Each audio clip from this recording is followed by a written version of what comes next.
Hello everyone, welcome to my YouTube channel. तो आज हम पढ़ेंगे रियल नंबर्स के बारे में। जैसे कि आप देख सकते हैं कि मैंने यहाँ पर एक पूरा रियल नंबर्स का चार्ट बनाया हुआ है। तो आज हम इस पूरे चार्ट को डिस्कस करेंगे। ऑल्सो मैं बता दूं कि ये CBSE 10th बोर्ड का क्या है, चैप्टर नंबर 1 है। आज हम पूरा इसके इंट्रोडक्शन के बारे में पढ़ेंगे और मैं अगली वीडियो में इससे रिलेटेड, रियल नंबर से रिलेटेड कुछ आपको क्वेश्चंस भी कराऊंगी। तो रियल नंबर्स क्या होते हैं? रियल नंबर्स यानी कि जितने भी नंबर्स हमारी पूरी दुनिया में एग्जिस्ट करते हैं वो क्या होते हैं, हमारे रियल नंबर्स होते हैं। या तो वो रेशनल हो सकते हैं या फिर इरेशनल हो सकते हैं। तो रियल नंबर्स को हमने दो पार्ट में डिवाइड किया है, या तो रेशनल हो सकता है या फिर इरेशनल होता है। इरेशनल का कोई भी फर्दर बाइफर्केशन नहीं होता। तो चलिए हम सबसे पहले रेशनल नंबर में समझते हैं कि नेचुरल नंबर्स क्या होता है। नेचुरल नंबर्स को हम रिप्रेजेंट करते हैं n से, और इसका सबसेट होता है 1, 2, 3 और अप टू n, यानी कि हम कह सकते हैं अप टू इन्फिनिटी।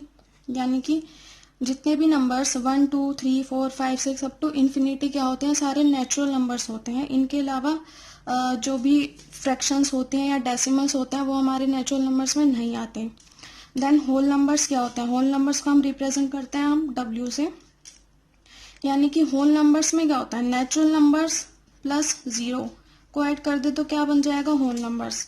तो होल नंबर्स हम कह सकते हैं 0, 1, 2, 3 अप टू n, यानी कि कितने भी हो सकते हैं अप टू इन्फिनिटी। जितने भी नंबर बने हैं उन सबको क्या बोलेंगे, होल नंबर्स बोलेंगे। नेचुरल नंबर्स के बारे में एक बात ये और कि कोई भी दो नेचुरल नंबर्स का एडिशन हमेशा क्या होगा, नेचुरल नंबर ही होगा। But subtraction we can't say. ऐसा क्यों, मैं आपको एग्जांपल से बताती हूँ। नेचुरल नंबर हम 1 और 2 ही ले लेते हैं।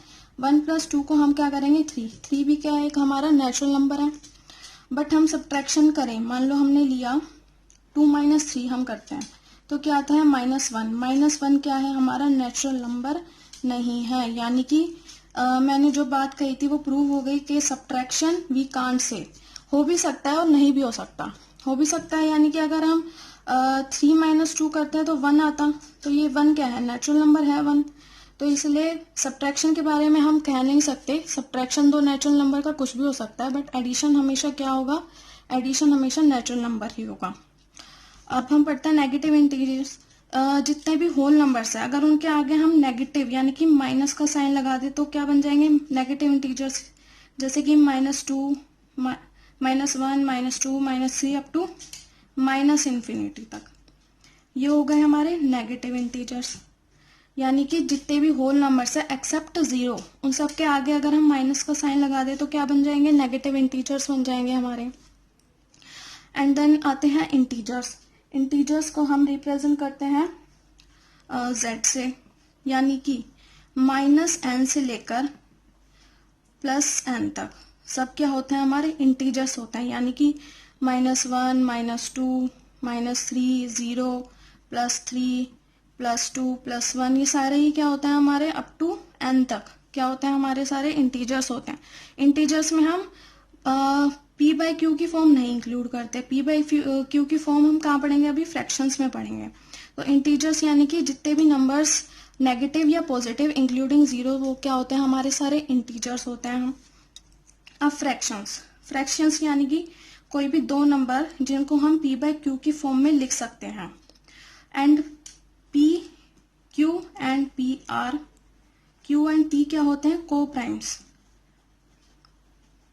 And q is not equal to 0। q not equal to 0 ये तो सभी जानते होंगे, अगर 0 बेस में आ जाएगा तो क्या होगा। को प्राइम्स क्या होते हैं, ये बच्चों को बहुत कंफ्यूजन रहती है कि प्राइम्स को प्राइम्स क्या होते हैं। को प्राइम्स यानी कि दो ऐसे नंबर जिनमें 1 के अलावा कुछ और कॉमन ना हो। 1 के अलावा कुछ और कॉमन ना हो, यानी कि हम कह सकते हैं 8/7 क्या है, हमारे फ्रैक्शन है ये हमारी। जैसे कि ये p/q की फॉर्म में भी है और 8 और 7 में कुछ कॉमन नहीं है, यानी कि ये क्या हो गए, को प्राइम्स हो गए। तो ऐसे फ्रैक्शन यानी कि p/q की फॉर्म में जिन नंबर को लिख सकते हैं, p एंड q क्या होने चाहिए, हमारे को प्राइम्स होने चाहिए, और q is not equal to 0। आपसे वन लाइनर्स में भी पूछ सकते हैं कि पी बाई क्यू क्या होते हैं, को प्राइम्स होते हैं, प्राइम्स होते हैं, कुछ कॉमन उनमें होता है नहीं होता, तो ये आपको याद रखना है। को प्राइम्स क्या होते हैं? ऐसे नंबर जिनमें कोई वन के अलावा कुछ और कॉमन नहीं होता। रेशनल नंबर आपने समझ ही लिया है कि फ्रैक्शन, इंटीजर्स, इन सब का ग्रुप क्या होता है? रेशनल नंबर्स होता है। अब बारी आई इरेशनल नंबर्स की। इरेशनल नंबर क्या होता है? ऐसे नंबर्स जो रेशनल नहीं है, यानी कि नॉन रेशनल, यानी कि जो नंबर रेशनल नहीं है वो क्या होंगे? इरेशनल नंबर होंगे। जैसे आपने देखा होगा √2, √3, जैसे पाई हो गया। पाई भी क्या है? इरेशनल नंबर है। पाई की वैल्यू क्या होती है? 3.1491 एंड सो ऑन, कभी एंड नहीं होती।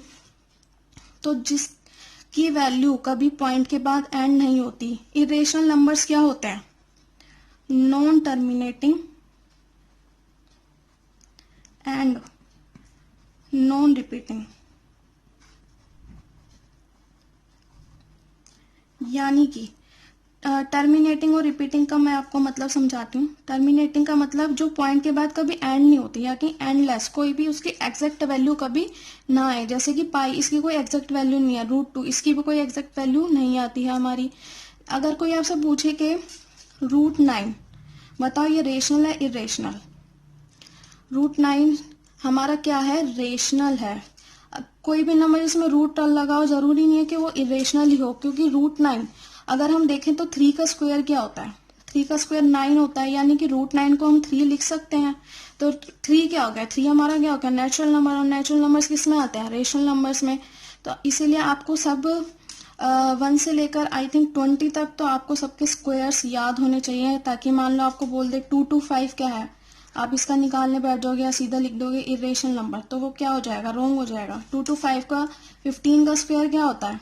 2 to 5, तो 15 क्या हो गया? √2 to 5 क्या हो गया? हमारा रेशनल हो गया।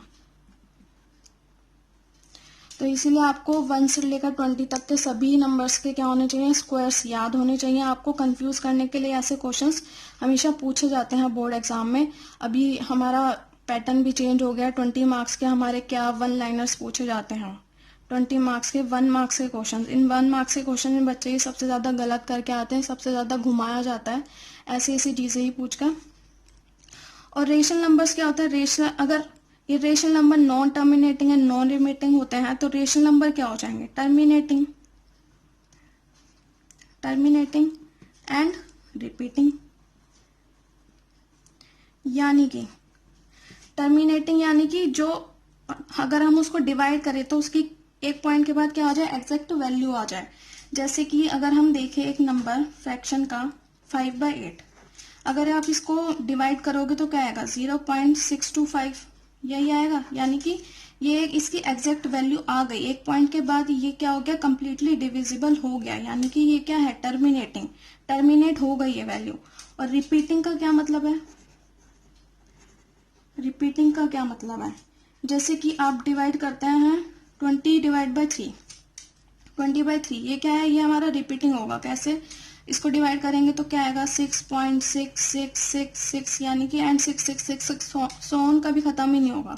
हम इसको अप्रोक्स में लिख देते हैं, अप्रोक्स में 6.67 लिख देते हैं, बट ऐसा होता नहीं है, क्योंकि क्या कर सकते हैं हम इसको लिख सकते हैं 6.6 के ऊपर बार, यानी कि 666 बार बार रिपीट हो रहा है। यानी कि रिपीटिंग का मतलब हो गया एक पॉइंट के बाद एक सेम डिजिट बार बार रिपीट हो रही है, तो वो क्या हो गए? हमारे रिपीटिंग नंबर्स हो गए। तो रेशनल क्या होते हैं? Terminating and repeating. And irrational numbers क्या होते हैं? Non terminating and non repeating. तो इन दोनों टर्म्स का आपको मतलब समझ आ गया होगा। आपको पूछ सकता है, कोई भी फ्रैक्शन आपको दे देंगे, पूछेंगे कि बताओ ये रेशनल इरेशनल, तो आप देख सकते हैं उसको डिवाइड करके देखेंगे। अगर वो किसी पॉइंट के बाद एग्जैक्ट डिविजिबल हो जाता है तो वो क्या हो जाएगा? हमारा वो हमारा एग्जैक्ट डिविजिबल हो गया, यानी कि टर्मिनेट हो गया उसकी वैल्यू, तो वो क्या हो जाएगा? हमारा रेशनल हो जाएगा। अगर उसकी कोई वैल्यू खत्म ही नहीं हो रही, वो आता जा रहा है और अलग अलग वैल्यू आ रही है पॉइंट के बाद, जैसे पाई में हम देखें 3.14912 कंटिन्यू होता जा रहा है, कोई भी नंबर रिपीट भी नहीं हो रहा है और खत्म भी नहीं हो रहा है, तो ये क्या होता है? Non terminating and non repeating होते हैं ये नंबर्स। तो यही था पूरा रियल नंबर के इंट्रोडक्शन के बारे में। तो आई होप आप सभी को ये क्लियर हो गया होगा कि रियल नंबर्स क्या होते हैं और कोई भी कंफ्यूजन नहीं रही होगी, क्योंकि मैंने आपको एक एक पॉइंट्स बताया। को प्राइम्स मैंने आपको बताया क्या होता है, पी बाई क्यू क्या होता है, सिंपलेस्ट फॉर्म में होने चाहिए। सिंपलेस्ट फॉर्म यानी कि ऊपर नीचे अगर वो किसी नंबर से डिविजिबल है तो उसको काट के हम क्या कर लेंगे, सिंपलेस्ट फॉर्म में कन्वर्ट कर लेंगे। यानी कि को प्राइम्स यानी कि जिसमें 1 के अलावा कुछ भी कॉमन नहीं होता। आपको को प्राइम्स भी इसमें याद होने चाहिए। टर्मिनेटिंग एंड रिपीटिंग, इन सब टर्म्स का भी आपको क्या है मतलब समझ आ गया है। तो आई होप आप सभी को रियल नंबर्स का इंट्रोडक्शन क्लियर होगा। तो अब हम इसका नेक्स्ट वीडियो में पढ़ेंगे, कुछ क्वेश्चंस करेंगे इससे रिलेटेड। अक्सर क्या पूछा जाता है एग्जाम्स में, प्रूफ करने के लिए आता है क्या, इरेशनल प्रूफ करने के लिए आता है। प्रूफ करें कि √3 इरेशनल है, तो अब कैसे प्रूफ करें। तो ये सब मैं इस टाइप के क्वेश्चंस आपको अपनी नेक्स्ट वीडियो में कराऊंगी। सो क्लियर होगा। I hope you like the video. So आज के लिए यही। तो नेक्स्ट वीडियो में हम अपने क्वेश्चंस करेंगे। So thank you for watching and please like, share, subscribe, comment. और आपको अगर कोई भी डाउट होता है तो आप कमेंट सेक्शन में मुझे ज़रूर बताएं। Thank you and keep learning.